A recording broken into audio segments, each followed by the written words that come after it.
Hallelujah, the Lord has something for us. Ayan. So, dito pa rin po tayo sa ating tema for this year, enforce.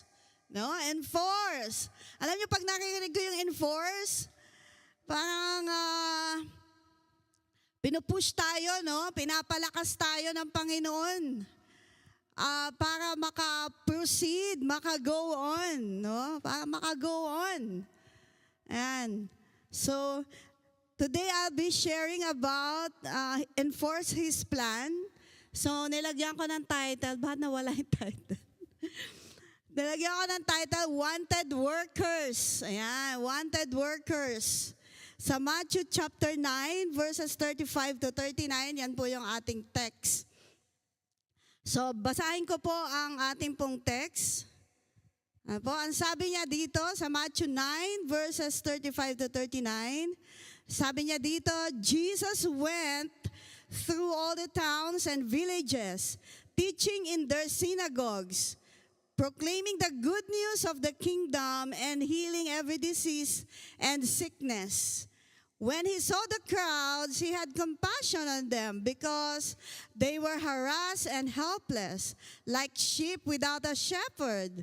Then he said to his disciples, the harvest is plentiful, but the workers are few. Ask the Lord of the harvest, therefore, to send out workers into his harvest field. Amen. Amen. Praise God. Meron pong malaking karatula, no? Sa kaharian ng Panginoon, sa kingdom ng Panginoon, nangangailangan ng maraming workers. May malaking hiring, massive hiring, no? Sa kingdom ng ating Panginoon in God's kingdom. Ang tanong po is, are we employed? Yan. Ano ba tayo? Nagtatrabaho ba tayo dun sa kingdom na yon? Na-hired ba tayo, no? Employed ka na ba? Sabihin mo sa katabi mo, employed ka na ba? Ayan, employed ka na ba? Naalala ko pagka naghahanap ng trabaho, no? Pagka may mga hiring, ilang CV ang isesend mo sa maraming company, no? Naalala ko yung kasama ko sa sa flat dati. Lahat, ang dami niya ng pinagsenda ng CV, no? Walang tumatawag. Sabi ko, nagbiro pa nga kami, sabi ko, ikalat mo na lang kaya yung mga CV mo sa mga kalsada. Para yung employer, pag nakita niya, yung CV mo ay pulutin na lang, tawagin ka. No? Nagjo-joke kami doon sa mga experiences sa pag-a-apply ng trabaho, no? At pag na-hire ka ay laking tuwa, no? Lalo sa first day ng iyong work. Ay laking tuwa natin. Lalo pag malaki ang sahod, mga kapatid. Amen. But the Lord has a hiring, na massive hiring of workers. Ito nakakalungkot minsan, yung mga workers, parang inaayawan, no? Inaayawan, lalo kung missionary ang hiring. Ang sabi nga, nung nakaraang dumalo kami ng Lami, meron pong maraming hiring ng teachers. Saan country ba yung pastor? Pakistan, no? Yeah, Pakistan is open now for teachers who will work there. Actually, teachers and ano na rin yun, ministry na rin po yun. No? Kasi yun lang yung entry po doon. Na teacher ka and then yun na din yung parang pinaka-point of ano mo doon, entry, na magiging ministry mo rin yun. No? You will be teaching doon. Hindi lang mga bata, kundi even adults. No? So, lahat po ng kumilala sa Panginoon, mga kapatid, ay dapat lang na maging manggagawa sa kingdom ng Panginoon. Bilang Kristiyano, bilang tayo po na nakakilala sa Panginoon, dapat po tayong kabilang sa manggagawa. Kailangan po tayong nandoon, nagtatrabaho, gumagawa po sa kaharian ng Panginoon. Hindi po tayo dapat nalilibang sa mga secular jobs lang, but to be a part of His kingdom. Last Saturday, nag-share po ako about enforce His purpose. So, isa po doon na nabanggit natin doon yung hindi lang tayo tinawag ni Lord dito sa UAE to work sa mga company po na yan, to be admin, HR, engineer, nurse, accountant, or owner ng isang company. But the Lord has even a greater purpose sa pagiging engineer sa isang company. Hindi ka lang, yun nga, nasabi ko din na hindi lang tayo tinawag para taga-timpla ng kape dyan, taga-greet, hi, hello sa receptionist ka, ganon. But the Lord has even more greater plan. And that is to be Christ ambassador in UAE. Sabihin mo nga sa katabi mo, Christ ambassador ka dito sa UAE. Oh, grabe. Alam mo ba ang trabaho ng isang ambassador? Representative ka ni Lord, Meron kang authority. Meron kang, parang may backup ka ng isang mataas na katungkulan, And that is our God. Minsan natatakot tayo, paano tayo haharap, paano tayo makikipag-usap. Pero mga kapatid, pag inalam natin kung sino yung nasa likod natin na sumasama sa atin, it is the God of the universe. We are His ambassador. We are His ambassador. So God enforced His plan. Ang ating Panginoon po ay ugali niya mula pa noon na talagang yung plano po niya is ini-enforce niya. Ang plan po ni Lord para sa atin, mga kapatid, para sa tao ay hindi lang siya iligtas, not just to save, but also plan din niya na maging part sa kingdom niya, sa kaharian niya. Hindi lang po para iligtas tayo ng ating Panginoon. Hindi lang para iligtas ang tao, but to make Him a part of His kingdom. Jesus is the Lord of harvest. Sabi po ng ating text, He is the Lord of the harvest. As the Lord of the harvest. So bilang ang ating pong Panginoon ay Lord of harvest, ini-enforce po niya yung kanyang plan. He enforces His plan. Alam niyo po, mula pa lang po sa ating Ama nasa langit, ang ating Amang nasa langit, mula pa noon, nung unang panahon pa, during Old Testament times, and up to now, ini-enforce niya yung kanyang plano. He sent Jesus, di po ba? Kasi meron siyang plano to save the world, para ibalik ang tao, ang relasyon ng tao sa Kanya. And He gave Jesus. Si Jesus, ano po yung Kanyang plan? Bilang He is the Lord of the harvest. Ang sabi sa Luke 19:10, the Son of Man came to seek and save the lost.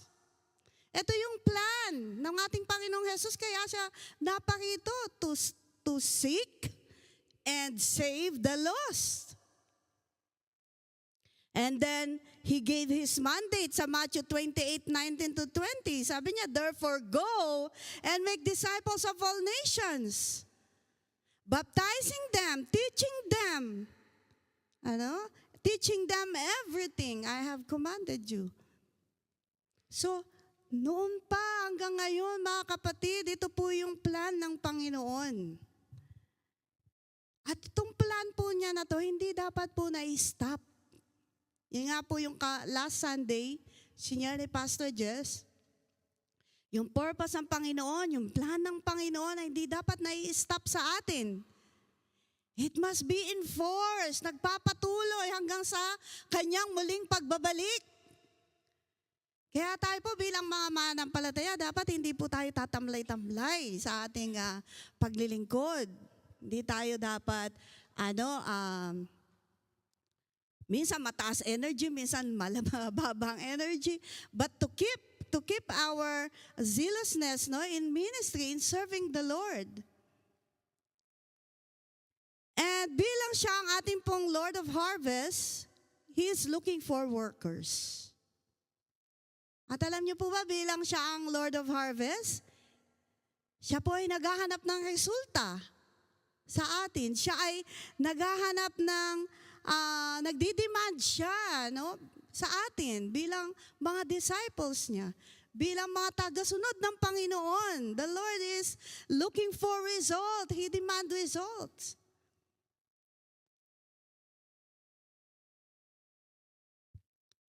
Siguro yung iba sinasabi, ako hindi ako masyadong, maaaring sinasabi na hindi masyadong tumutugon sa calling ng Panginoon kasi wala naman sahod dyan eh. Yung iba ang tawag dito, nasi setback, ayaw kong magpastor kasi wala sahod dyan eh. Ayaw kong mag-missionary, tingnan mga missionary, wala ding sahod dun eh. Alam niyo, mali mga kapatid. In fact, the Lord of Harvest, nagsisend siya ng worker. Actually, nagre-reward siya. May sahod. Di mo lang nakikita ngayon. Pero balang araw, you will see those treasures in heaven na meron ka na naimpok, Sabi nga doon sa preaching ni PJ last time, think eternity. Kasi itong mga sahod dito, kahit na malaki-malaki pa yung sahod mo, it's nothing compared working in the kingdom of God.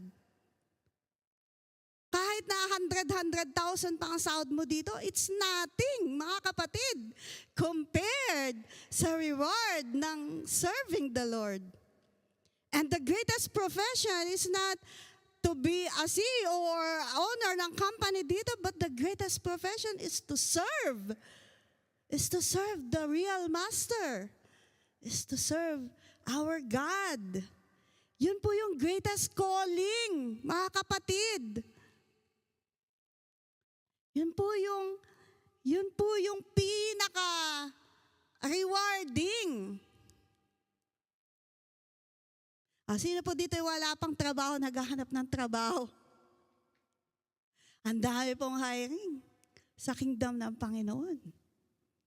At alam nyo, nakakatuwa yung mga high school pa lang, nag-graduate ng high school, and then they gave their life to the Lord. Nagtuloy ng Bible school at nag-serve.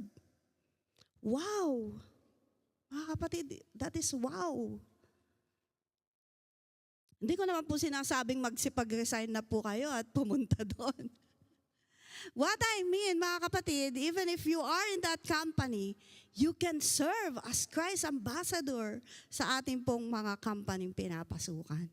Amen. And that is the greatest calling. Hindi natin pwedeng ipagmayabang yung ating pong mga achievements, yung mga achievements na panlupa. Sabi nga, di ba, nung nakaraang preaching, you have to think eternity, yung mga bagay na nasa langit, makalangit.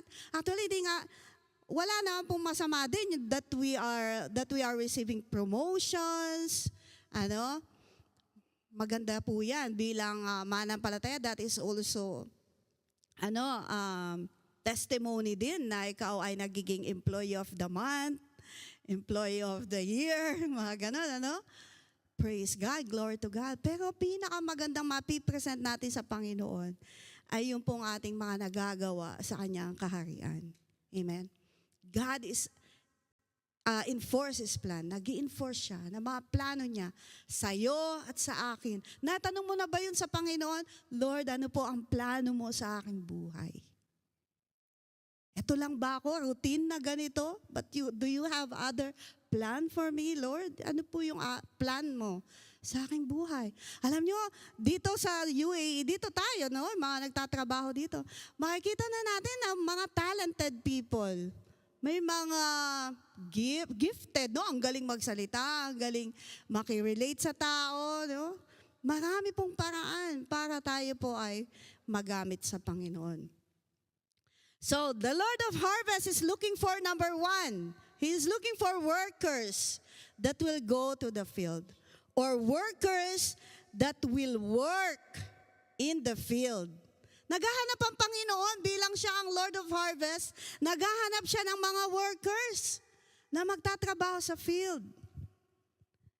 And Jesus, no, dito sa verse natin, sa verse 35, verse 35, ang sabi niya, Jesus went through all the towns and villages, teaching in synagogues, proclaiming the good news of the kingdom, healing every disease and sickness.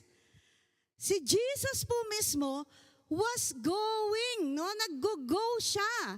When He was here on earth, pinakita niya kung paano magtrabaho sa kingdom, sa field, paano magtrabaho. Ano yung ginagawa niya? Siya mismo nagpupunta from town to town, villages, nagtuturo sa mga synagogues, nangangaral ang Panginoon, nagpapagaling, nagpapalaya sa mga demonyo. He delivers. No? So His ministry on earth was going, teaching, proclaiming, healing. Ginagawa po ng ating Panginoon.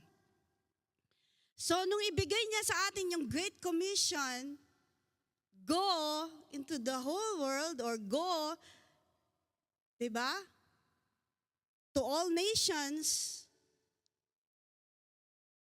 meron pong 4 na component po yung command na yun.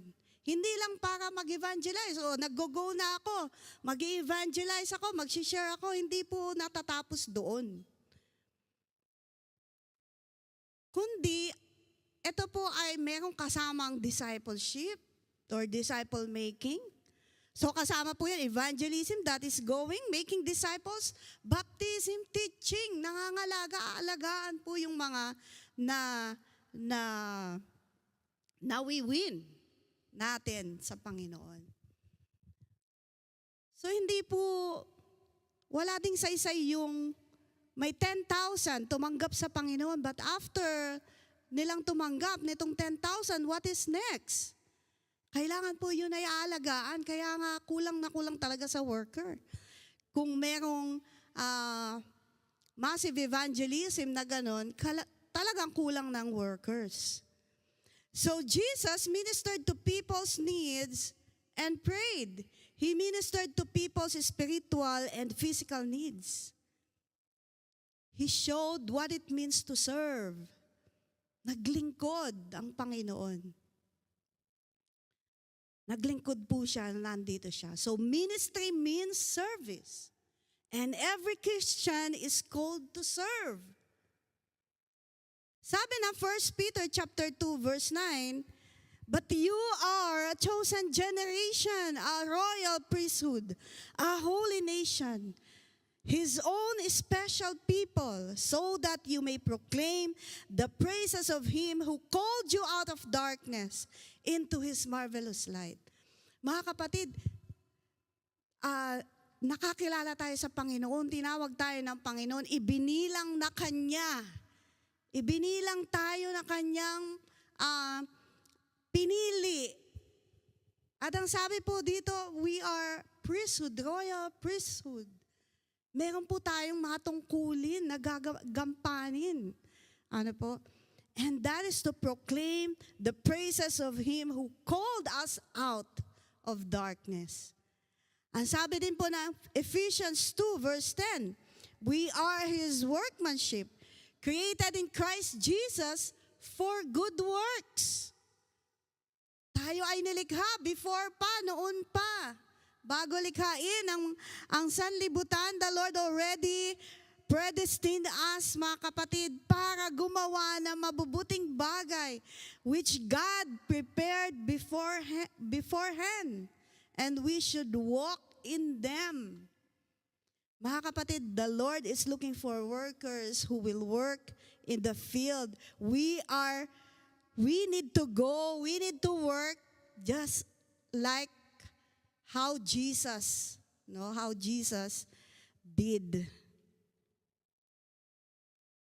Paano siya nagministeryo? Nakakatuwa po ang Panginoon nung nandito siya sa lupa, nandito siya nakisalamuha sa mga tao. Ang ginawa niya ay talagang puro naglingkod, umabot ng mga tao. Umabot na mga kaluluwa, nangaral, nagpagaling. No? He really served. He really served. So number 2, the Lord of harvest is looking for workers that have compassion and care. Ayan. Ito po yung hinahanap ng ating Panginoon, may compassion at may tunay na care, Ang sabi ng text natin sa verse 36, when he saw the crowds, he had compassion on them because they were harassed and helpless like sheep without a shepherd. So ang Panginoon, alam nyo, nung siya ay nandito, ang nakikita niya sa harvest, yung mga taong, or nakikita niya sa crowd, yung mga tao na harass. Nakikita niya ito yung mga harass, helpless, mga tupang walang pastol.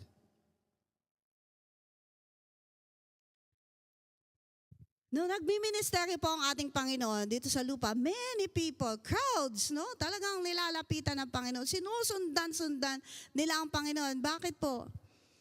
Napapabalitaan nila ang ating Panginoon ay nagpapagaling, magaling magturo yan. Very good teacher. Nagpapakain. So, the crowds keep on following our Lord Jesus.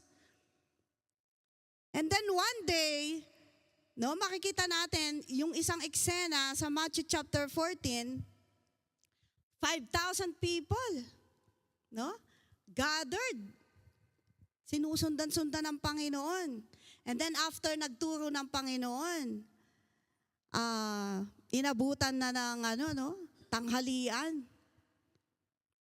Gugutom na yung mga tao. Ang sabi ng mga alagad, Lord, send them away. Wala tayong ipapakain sa mga yan. Ang dami nila, 5,000. Send them away. Pero si Lord, ang sabi niya, hindi, sabi niya, sabi ng verse doon, the Lord had compassion on them. Ang sabi ng Panginoon, hindi, wag niyo silang paalisin. Ang sabi niya sa mga disipulo, pakainin niyo sila. Pakainin niyo sila.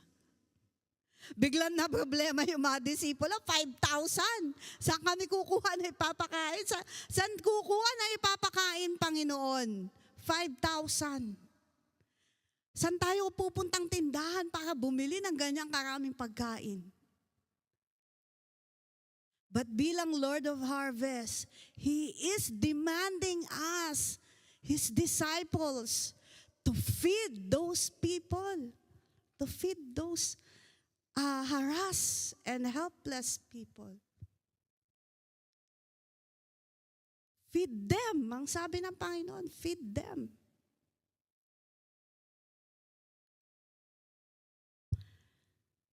Kapag nagtatrabaho tayo sa isang company, nandun tayo sa loob ng company. Many people, ilang staff ang meron tayo sa company. Those people are harassed, helpless, gutom. Gutom ng espiritual. And nandun tayo, we are there. And the Lord is telling us, feed them.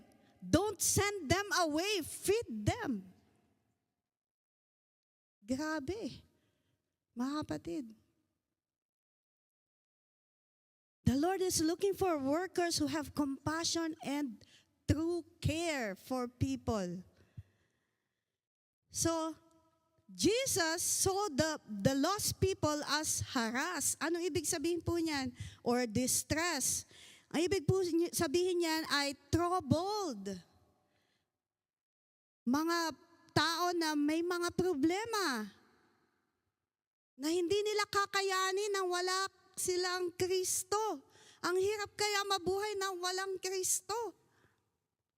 Alam nyo, kahit nagtatrabaho yan, may sahod na malaki, kahit na yan ay may position, kung wala yan kay Kristo, mga kapatid, nakakaawa ang kalagayan na yun.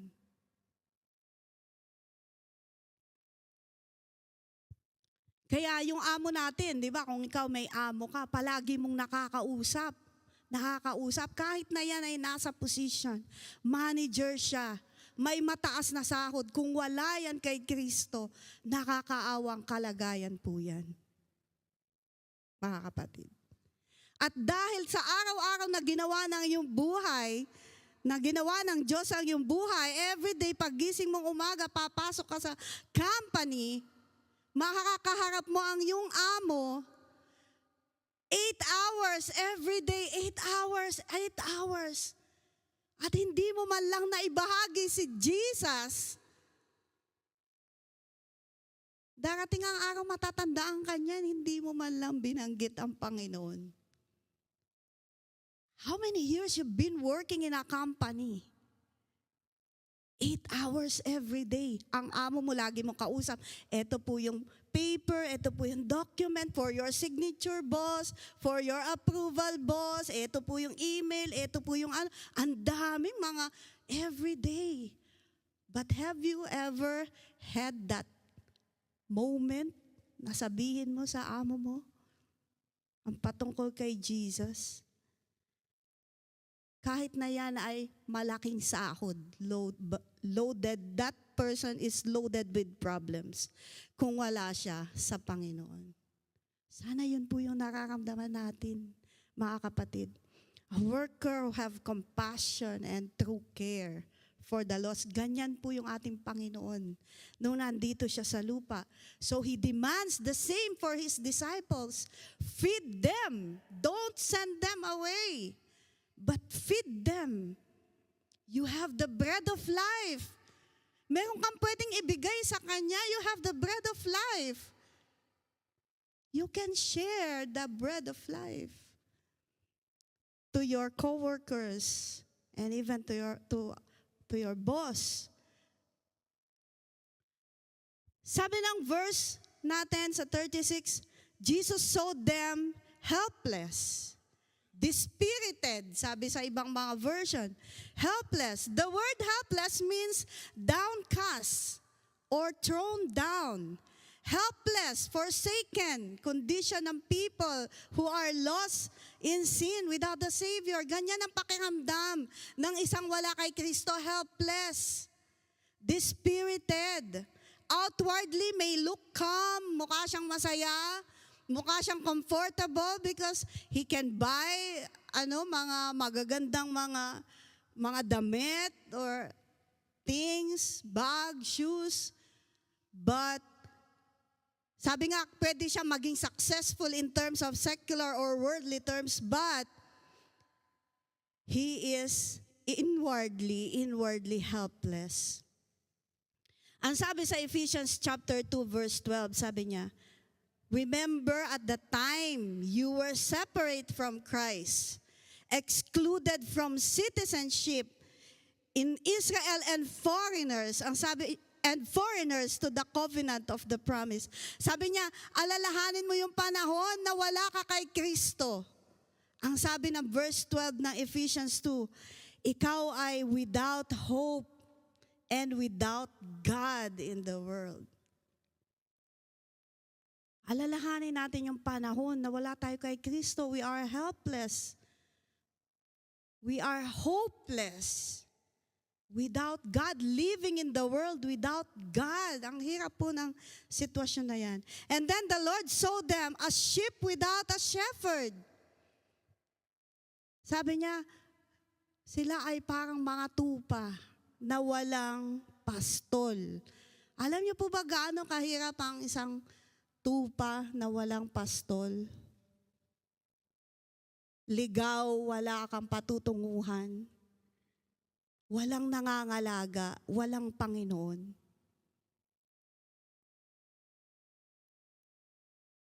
Ganyan din tayo dati. We are sheep without a shepherd. Pero nung nahanap tayo ng Panginoon, doon tayo nakahanap ng pastulan. That is the real satisfaction ng ating soul, ng ating spirit. Pag nahanap natin yung pastulan na yon, yung kamay na yon ng ating Panginoon. So look at them as helpless, as sheep without a shepherd. Look at them as harassed.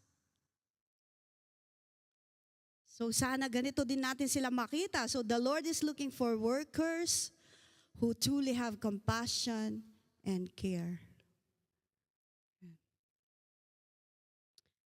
Ito ang maging prayer natin, no? Na i-revive ni Lord yung ating compassion.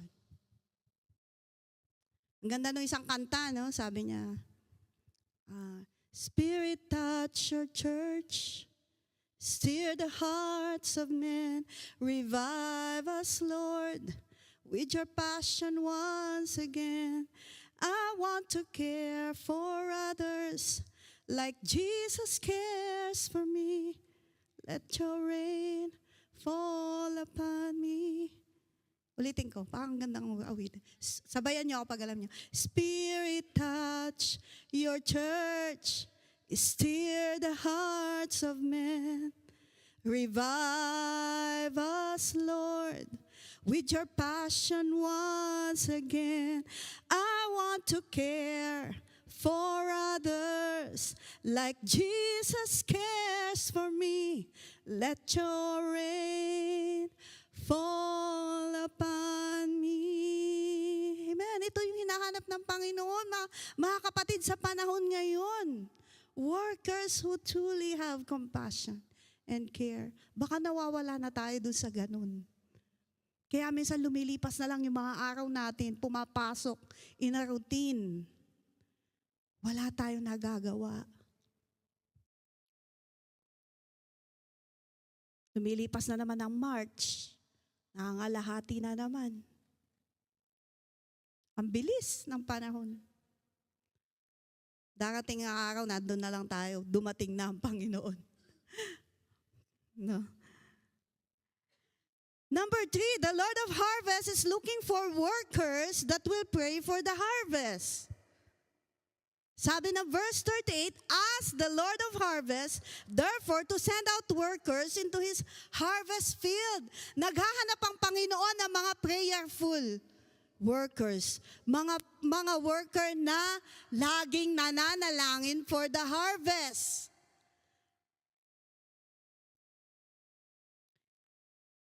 Prayerful, mga kapatid.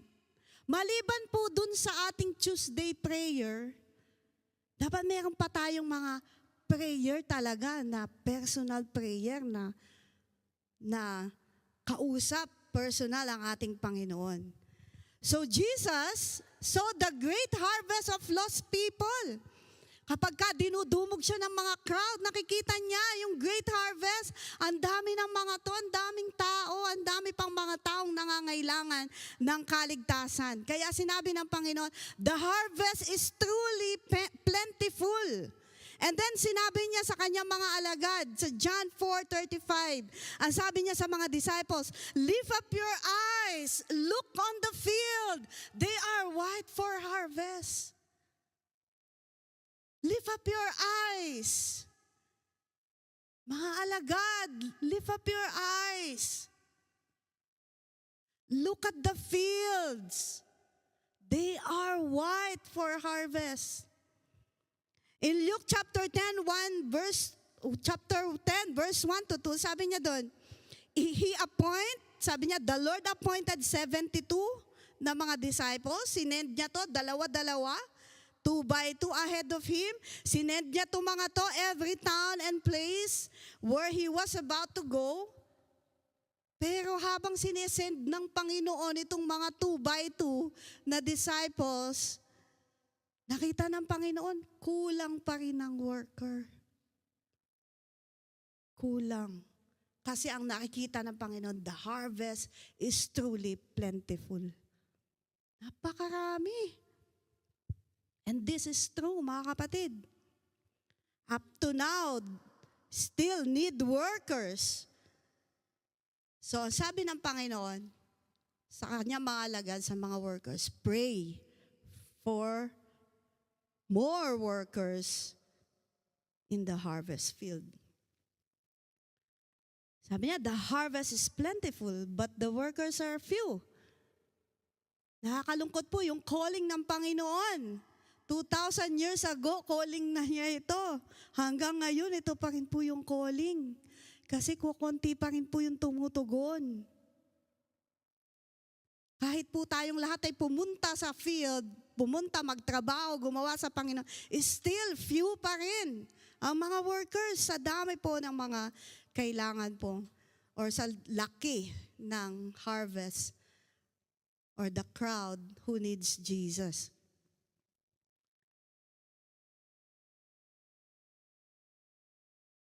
Jesus prayed for workers in the harvest.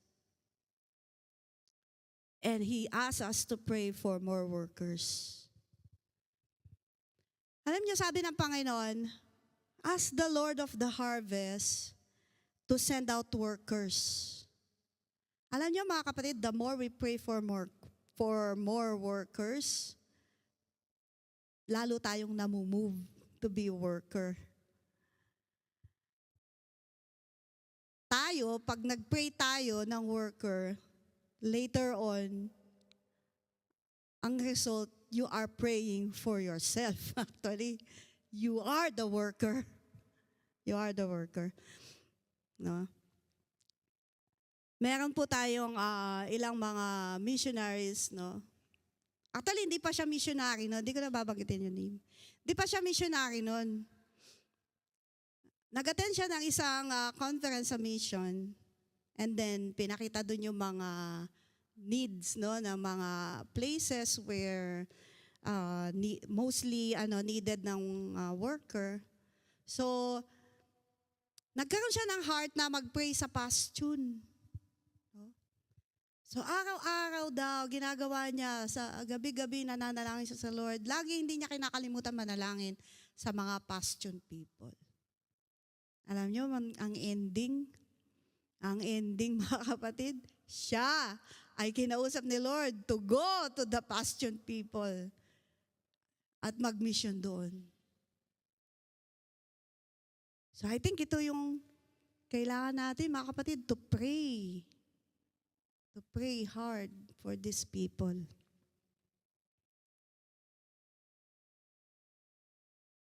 The more you pray, pray mo yung mga lahi na ganito.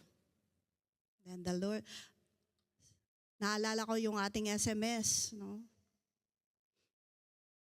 Alam mo yung ating SMS, after nag-SMS, hindi ka na mapakali, no? Yun yung feeling. Hindi yung mapakali, lahat na ng tao na makita mo, ultimo yung delivery boy. Ultimo yung delivery boy. Gusto mo sharean. Ultimo yung nagtitinda ng cellphone, repairman. Ultimo yung electrician ng flat. Sumusyaran. When we begin praying, mga kapatid na mga taong ito, the Lord will use us actually. Tayo yung worker na yun.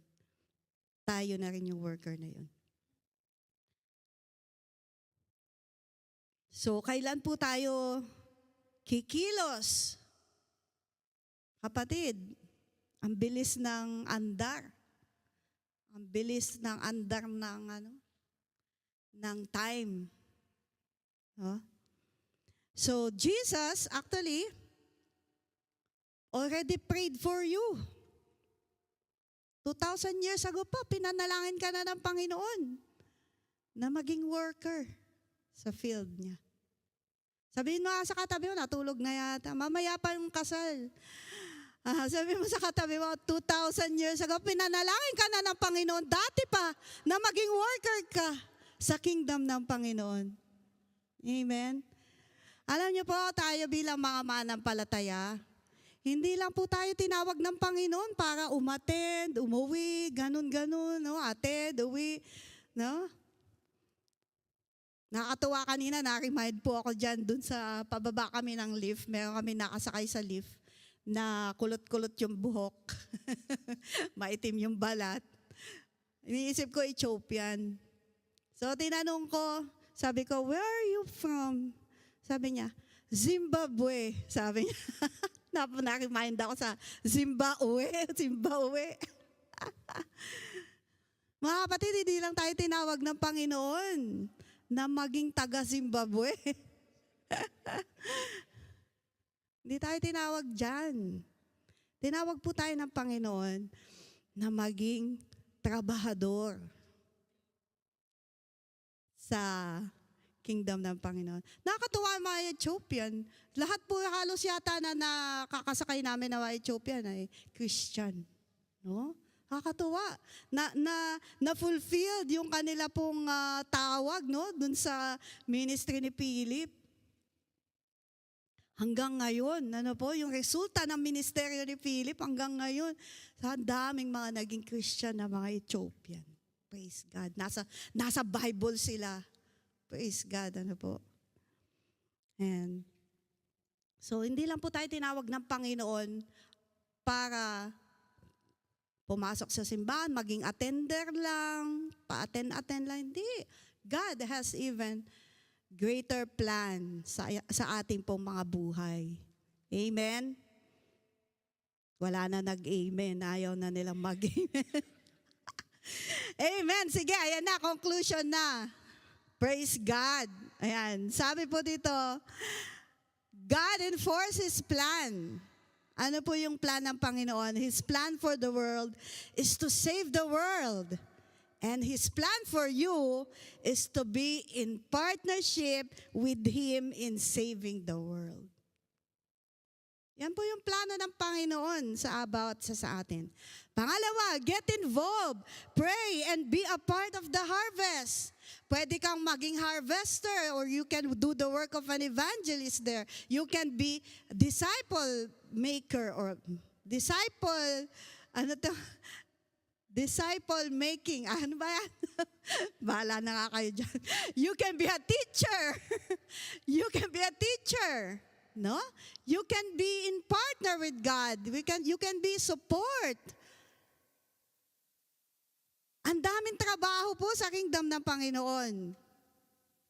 And in Jude chapter 1 verse 23, may sinabi doon si Jude, pwede kang maging snatcher sa kingdom ng Panginoon. May snatcher. No? Ang sabi niya, save others by snatching them from the fire. No? Yung kaibigan mo, snatch mo. Tara, sama ka sa akin. Na-snatch. Dinala sa gawain ng kabataan, tamang-tama. May kainan pa after. Di sa susunod, hindi na may snatch yun. Sasama na siyang kusa. Amen? Snatch, learn to snatch, mga kapatid. Dalhin niyo sila sa church. Pagdating sa church, bahala na akong mausap ang Panginoon sa kanila. Snatch them. Meron ako ini-snatch dati, dinala ko sa tennis. No? Sabi ko, tara, mag-aral tayong tennis. No? Sabi ko,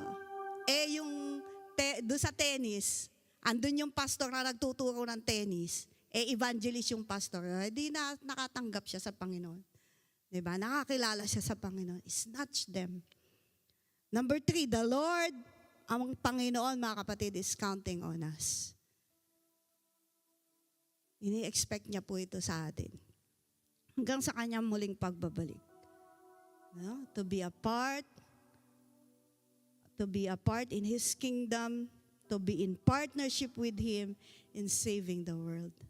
Amen. Let us pray for more workers. Let us pray for ourselves na maging bahagi, maging worker sa kaharian ng Panginoon.